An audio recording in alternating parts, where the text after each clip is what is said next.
Hello, I'm Vinod Pandey and I'm here with my new course on chemical kinetics, and this new course on chemical kinetics is part of class 12th chemistry.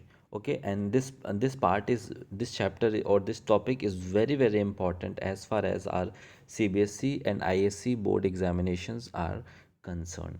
दोनों ही board में बहुत ज़्यादा important topic है ये chemical kinetics.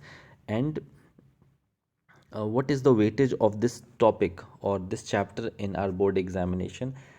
तो CBSE board हो या फिर ISC बोर्ड हो, in both the boards minimum 5 marks expected, minimum 5 marks is expected from this topic, and it's very easy to score 5 out of 5 from this chapter. Okay, so very important topic. तो इसे अच्छे से करना है और एक भी नंबर इस चैप्टर से जाने नहीं देना है. इस चैप्टर का ये हमारा पहला लेक्चर है. आने वाले वीडियोस में आपको दूसरा, तीसरा, चौथा लेक्चर मिलेगा. That's why I have mentioned lecture 1. Okay, so let's start with the topic.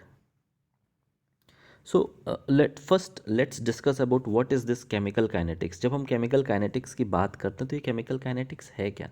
What is this chemical kinetics? So this chemical kinetics is having two term. यहाँ पर दो टर्म है हमारे पास, and this is what chemical plus kinetics. तो हम लोग class 11th में एक पूरा फिजिक्स में यूनिट पढ़ते हैं. That unit is what that unit we call it as kinematics. तो काइनामेटिक्स की जब भी हम बात करते हैं तो काइनामेटिक्स में क्या है? Kinematics word in itself refers to what? The word kinematic in itself refers to the speed. अब हम जब फिज़िक्स में बात करते हैं तो फिज़िक्स में क्या कहते हैं? फिज़िक्स में हम बात करते हैं स्पीड ऑफ एन ऑब्जेक्ट. तो हम लोग काइनामेटिक्स में यही पढ़ते हैं, speed of an object in 1 dimension, 2 dimension, 3 dimension. लेकिन जब हम केमिस्ट्री में डिस्कशन करते हैं काइनेटिक्स की या काइनेमेटिक्स की, so in chemistry what are the things which changes with the span of time और with respect to time. So here when we are talking about chemical kinetics, so in chemical kinetics the amount of substance, okay, the amount of substance changes with respect to time. यानी कि जब हम chemical kinetics की बात करते हैं तो chemical kinetics की या फिर केमिकल काइनेटिक्स में हम किसकी बात कर रहे हैं? We are talking about the speed of a chemical reaction. In very simple term we can say that this chemical kinetics deals about what? This chemical kinetics deals about the speed of a chemical reaction. और हम इसको क्या कहते हैं chemistry में? हम इसे एक सेपरेट ब्रांच, फिजिकल केमिस्ट्री का ही पार्ट है ये. और this although this topic is very important in inorganic as well as in organic chemistry. अब क्यों इम्पॉर्टेंट है? क्योंकि रिएक्शंस तो इनऑर्गेनिक में भी होते हैं और ऑर्गेनिक केमिस्ट्री में भी होते हैं. Although it's a part of physical chemistry, लेकिन रिएक्शन इनऑर्गेनिक और ऑर्गेनिक दोनों में होते हैं. जब रिएक्शन दोनों में हो रहे हैं तो हमें रेट ऑफ रिएक्शन की स्टडी दोनों में करनी होती है. That's why this chemical kinetics part is applicable to inorganic as well as organic chemistry both. तो ऑर्गेनिक केमिस्ट्री में हम इसका एप्लीकेशन अभी क्लास 12th में, क्लास 11th में थोड़ा बहुत देख चुके हैं, और अभी 12th में हम लोग देखेंगे जैसे SN1 रिएक्शन, SN2 रिएक्शन, फिर आगे हम लोग देखेंगे E1 E2 एलिमिनेशन रिएक्शन. तो इस तरह के कई सारे रिएक्शन हम देखेंगे जहाँ पर यूज़ केमिकल काइनेटिक्स का ही है. ओके, इनऑर्गेनिक में हम हायर क्लासेस में देखते हैं, लाइक ग्रेजुएशन और PG में जब हम करेंगे तब हम वहाँ पर काइनेटिक्स का यूज़ इनऑर्गेनिक केमिस्ट्री में स्टडी करते हैं. Okay, so what is this basically? Chemical kinetics is this chemical kinetics is the branch of chemistry which basically deals with what? Which basically deals with the rate of reaction. ये rate of reaction की study होती है. पूरी chemical kinetics में हम rate of reaction की study करते हैं. और जब हम रेट ऑफ रिएक्शन की स्टडी की बात करते हैं तो वहाँ पर हम फिर क्या कहते हैं? वहाँ पर फिर हमारा डिस्कशन इससे और एक तरह से रिलेट होता है कि हम कैसे इस रेट ऑफ रिएक्शन को अपने अकॉर्डिंग मॉनिटर करें. लाइक हमें रिएक्शन को इंक्रीज़ करना है, रिएक्शन को हमें डिक्रीज़ करना है. So how we can monitor the speed of a reaction? So for such purpose what we need to study about the mechanism. So chemical kinetics में ना सिर्फ हम रेट ऑफ रिएक्शन की स्टडी करते हैं, स्पीड ऑफ रिएक्शन की study करते हैं, बल्कि हम मैकेनिज़्म की भी स्टडी करते हैं कि किसी एक पर्टिकुलर रिएक्शन में किस तरह का मैकेनिज़्म इन्वॉल्व हो रहा है, और अगर हम उस मैकेनिज़्म को स्टडी कर पाते हैं तो हम किसी भी रिएक्शन को अपने अकॉर्डिंग कंट्रोल कर सकते हैं। क्योंकि कई बार ऐसे केसेस होते हैं जहाँ पर हमें क्या ज़रूरत होती है, जहाँ पर हमें ज़रूरत होती है कि रेट ऑफ रिएक्शन फास्ट हो जाए। कई बार ऐसे कंडीशंस होते हैं जहाँ पर हमारी जो रिक्वायरमेंट होती है वो ये होती है कि रेट ऑफ रिएक्शन स्लो हो जाए। तो ऐसे सिचुएशन में हमें क्या करना होता है, ऐसे सिचुएशन में हमें रेट ऑफ रिएक्शन को कंट्रोल करना होता है। और रेट ऑफ रिएक्शन को कंट्रोल करने के लिए हमें उस पर्टिकुलर रिएक्शन के मैकेनिज़्म की स्टडी करनी होती है, लाइक पॉइज़न और ब्लड। अगर ब्लड और पॉइज़न का रिएक्शन हो रहा है तो ऐसे सिचुएशन में हम क्या चाहेंगे, ऐसे सिचुएशन में हम चाहेंगे कि ब्लड और पॉइज़न का रिएक्शन स्लो हो जाए। ओके, तो इस तरह की हमारी नीड होती है। अब जैसे हमारे हेडेक है और हम चाहते हैं कि हम कोई भी मेडिसिन अगर ले रहे हैं तो उसका इफ़ेक्ट क्या हो, फास्ट इफ़ेक्ट हो। तो ऐसे सिचुएशन में हम क्या चाहेंगे, ऐसे सिचुएशन में हमारी डिमांड क्या है, ऐसे सिचुएशन में हमारी डिमांड है that the rate of reaction should be increase. Okay, so this is all about chemical kinetics. ये छोटा सा हम लोगों ने इंट्रोडक्शन पार्ट डिस्कस किया। Next is note mechanism for very slow and very fast reaction cannot be studied. अब हम लोगों ने टीवी में ऐड तो देखा ना, वो इनो का ऐड 6 सेकेंड में आराम मिलता है बॉक्सर को। So that reaction is considered to be very very fast reaction. अब वेरी फास्ट रिएक्शन में क्या होता है, आयनिक रिएक्शन होता है। Ionic reaction generally fast reactions होते हैं। तो बहुत फास्ट रिएक्शन और बहुत स्लो रिएक्शन, लाइक हम बहुत स्लो रिएक्शन की अगर हम बात करते हैं तो जैसे फॉर्मेशन ऑफ हनी, ये क्या होता है, ये स्लो प्रोसेस होता है। क्रूड ऑयल, पेट्रोलियम का फॉर्मेशन भी क्या होता है, this is also very slow process. तो ऐसे रिएक्शंस की हम काइनेटिक्स की स्टडी नहीं कर सकते, because this reaction are either very slow और वेरी फास्ट। ओके, अब जब हम बात करते हैं रेट ऑफ रिएक्शन की, तो रेट ऑफ रिएक्शन में क्या है, जब हम रेट ऑफ रिएक्शन में की बात करते हैं, लाइक जब हम रेट टर्म कहीं पर भी लाते हैं, means we are talking about what, we are talking about change in some parameter. Okay, change in some parameter with respect to time.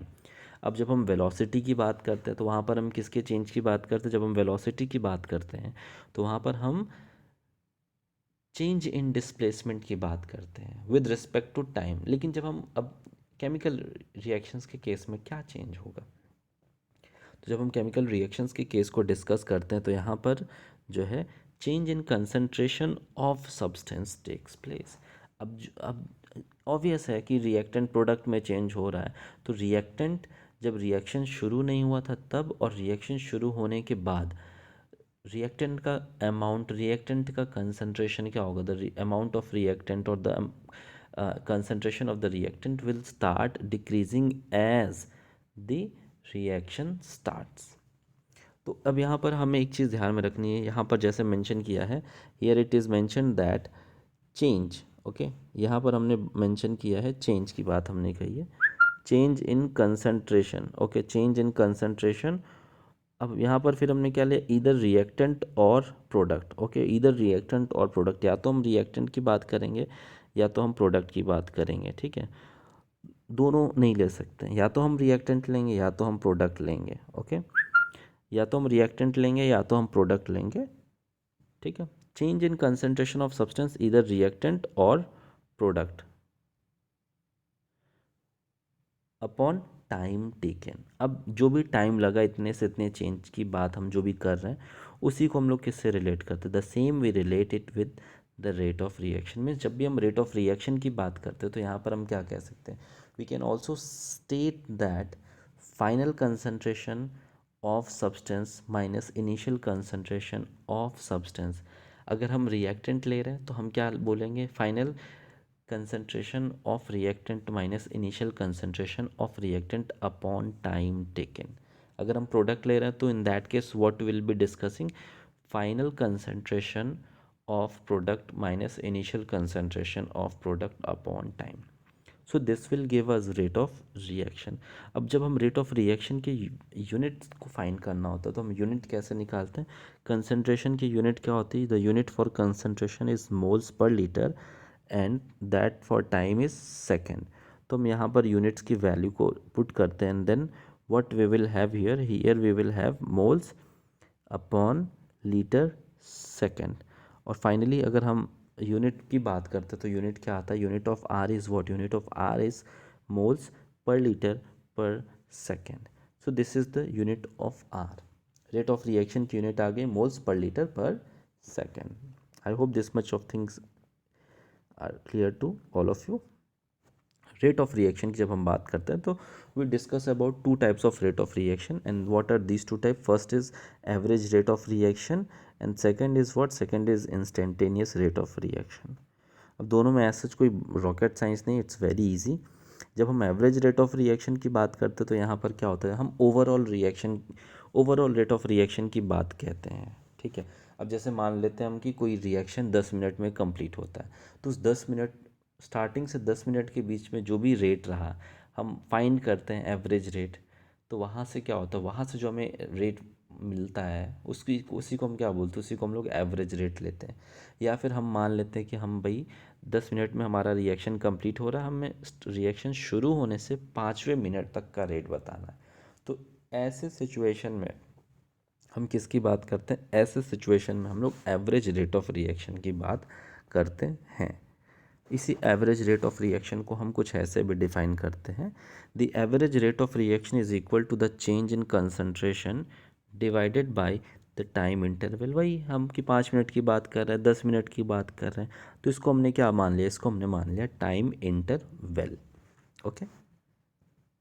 Now the formula for this average rate of reaction is what, the formula for average rate of reaction is change in concentration of substance upon time interval. अब जो भी change आ रहा है concentration of substance के upon time interval, जो भी time interval हमने लिया 5 मिनट 10 मिनट, उसकी हम बात कर रहे हैं. Okay. So average rate of reaction कुछ नहीं है, ये है बस क्या, it is the rate of reaction or we can say it is overall rate of reaction in given interval of time. अब हम बात करते हैं इंस्टेंटेनियस रेट ऑफ रिएक्शन की. So what is this instantaneous rate of reaction? So it is nothing but the rate of reaction at any instant, किसी एक particular instant पे जो भी हमारा रेट ऑफ रिएक्शन है at any instant during the course of reaction. हम मान लेते कि 10 मिनट में हमारा रिएक्शन कंप्लीट हो रहा है और उस 10 मिनट में हम कहते हैं कि हमें 45वें सेकंड पे रेट बताना है. तो उस 45वें सेकंड पे उस 45th सेकंड पे जो रेट ऑफ रिएक्शन होगा, that rate of reaction will be called as instantaneous rate of reaction. Means this is the rate of reaction at any instant during the course of reaction. Instantaneous rate of reaction is determined from what. अब हम इसको क्या कहाँ से find कर सकते हैं, graph से फाइंड कर सकते हैं. जैसे अब इसको फाइंड करने के लिए हमें कौन सा ग्राफ प्लॉट करते हैं, हम लोग प्लॉट करते हैं concentration versus time graph plot करते हैं. और यहाँ पर हम एक टेंजेंट ड्रॉ करेंगे कर्व को और वहाँ से हमें मिल जाएगा इंस्टेंटेनियस रेट ऑफ रिएक्शन. अब यहाँ पर कुछ इंपॉर्टेंट बातें हैं. अब इंपॉर्टेंट बात में क्या है, जैसे unit of average rate and instantaneous rate of reactions are same. दोनों मतलब सब में सेम है भाई, जहाँ रेट ऑफ रिएक्शन आ गया सब सेम है, कुछ भी लिखा हो. तो यहाँ पर क्या होगा, यहाँ पर यूनिट आएगी moles per litre per second. दूसरा जो आया, अगर हम एवरेज रेट की बात करें और एवरेज रेट में जो टाइम इंटरवल है वो टाइम इंटरवल स्मॉल होता जाएगा. अगर वो टाइम इंटरवल स्मॉल होता जाएगा तो एवरेज रेट ऑफ रिएक्शन किसके तरफ मूव करेगा, then the average rate of reaction will approach to the instantaneous rate of reaction. क्योंकि टाइम इंटरवल कम होता जाएगा तो हमारा जो कॉन्सेप्ट है एवरेज रेट का, that concept will change and that concept will approach to the concept of instantaneous rate of reaction. Okay, now what are the factors that affects the rate of reaction? सबसे पहला होता है nature of substance. Nature of substance मतलब जो हमारा substance है वो ionic compound है या कोवेलेंट कंपाउंड है, ऐसे नेचर पे डिपेंड करता है. जैसे अगर हम आयनिक कंपाउंड्स की बात करें तो ionic compounds under goes very fast reaction, लेकिन कोवेलेंट की बात करते हैं तो उनका रिएक्शन मॉडरेट होता है. तो नेचर पे ऑब्वियसली डिपेंड करता है. कंसंट्रेशन की जब हम बात करते हैं तो greater is the concentration of substance और reactant, greater is the rate of reaction. मतलब अगर हम concentration बढ़ाते हैं then what will happen? Then if we can increase the concentration, then the rate of reaction will also increase. Now if we talk about third parameter or third factor, this is temperature. So if the temperature is increased, then the rate of reaction will obviously increase. Okay, now next is catalyst. So catalyst affects the rate of reaction in positive as well as a negative way. तो यहाँ पर क्या होता है, catalyst can speed up the rate of reaction as well as catalyst can slow down the rate of reaction. So catalyst can speed up as well as slow down the rate of reaction. Next is surface area, ये important है. So greater is the surface area. Okay, greater is the surface area, greater is the rate of reaction. अब हम क्या करते हैं भाई, हम generally इसका जो सबसे बेस्ट एग्जांपल है कि हम लोगों को घर में जब कोई खाना हम बनाते हैं तो उसको हम क्या करते हैं, पाउडर्ड फॉर्म में ले आते हैं. आयुर्वेदिक मेडिसिन जो खाते हैं वो क्या होते हैं, वो हर्ब्स होते हैं, मतलब ऑर्गेनिक, हम ऑर्गेनिक सिस्टम होते हैं ना, हम लिविंग सिस्टम से एक्सट्रैक्ट करते तो मतलब ऑर्गेनिक सिस्टम, ऑर्गेनिक कंपाउंड्स बोले तो कोवेलेंट कंपाउंड्स. तो जब हम कोवेलेंट कंपाउंड की बात करते तो these are what, these are moderate reaction होता है. तो हम क्या करते हैं, जैसे आयुर्वेदिक मेडिसिन को हम पाउडर्ड फॉर्म में चेंज करके खाते हैं. क्योंकि अगर पाउडर्ड फॉर्म में हम लेंगे तो सरफेस एरिया ज़्यादा होगा. If the surface area is greater, larger, then the absorption of these medicine in our intestine will also be what, this will also be larger. So ultimately this will result in the increase in rate of reaction. इसके कई सारे छोटे छोटे example है. Sugar हम लोग powdered form में use करते, जल्दी डिजॉल्व होता. बहुत सारे जगह हम सरफेस एरिया इंक्रीज कर देते हैं. So the greater is the surface area, the greater is the rate of reaction. So आज का हमारा डिस्कशन यहीं तक है. आज के लिए फिर हम लोग यहीं पर रखते हैं. नेक्स्ट हम लोग कंटिन्यू करेंगे लॉ ऑफ मास एक्शन से, और उससे पहले भी हम लोग डिस्कस करेंगे mathematical expression for instantaneous rate of reaction, और हम कुछ न्यूमेरिकल्स डिस्कस करेंगे. That's all for today. Thank you. Have a good day. Thank you very much.